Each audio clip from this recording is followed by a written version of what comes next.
महाप्रभु जगतरनाथ जगन्नाथଙ୍କ नवदिनात्मक यात्रा को आउ अल्प दिन बाकी।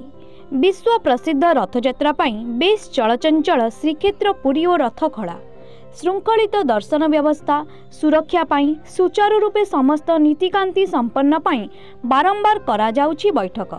तेबे एसबु मध्यरे रथखड़ारे रथ तैयारी कार्य जोरसोर रे जारी रहिछि। 3 रथर 4 नाहाका उठिछि। आगामी 11 तारिख रे महाप्रभुंक अनुष्ठित हेबाकु थिबा स्नान यात्रा रे उठिबाकु थिबा 4 नाहाका शनिवार उठा जाइछि। भोई सेवक माने हरिबोल पकाइछंती। 3 रथर 5 दंडा उभय पटरे गोटिए गोटिए पोलो गयल आग एवं पछ निराड़ी सह संयुक्त होइछि।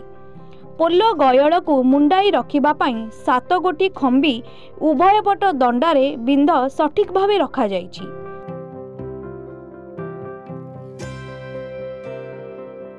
तीन रथर 4 नाहाका उठिबा सहज हेबा पई भोई सेवक माने भारा बांधी फाड़ी बटन कांठ पकाइछंती।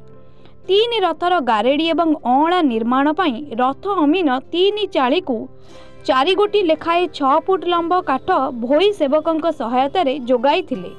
3 रथर शेष 2टी लेखाए गयलर चौपट कार्य 3 रथर महारणा सेवक माने शेष करिछंती।